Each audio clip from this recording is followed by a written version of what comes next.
এই যে আমরা দেখা শেষ, এখন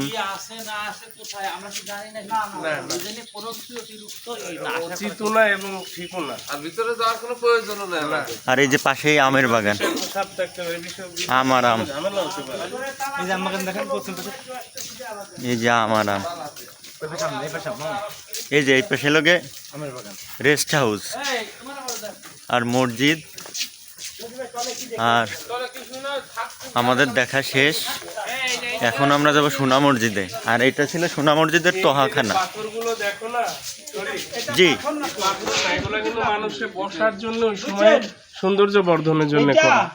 এই যে ছোট ছোট পাথরগুলো দেখছো, এই যে এর সৌন্দর্য, এইগুলা তখনকার সময়ে আমরা যেভাবে বসি ওরকমের মানুষের সৌন্দর্য বর্ধন এবং বসার জন্য এগুলা ছিল।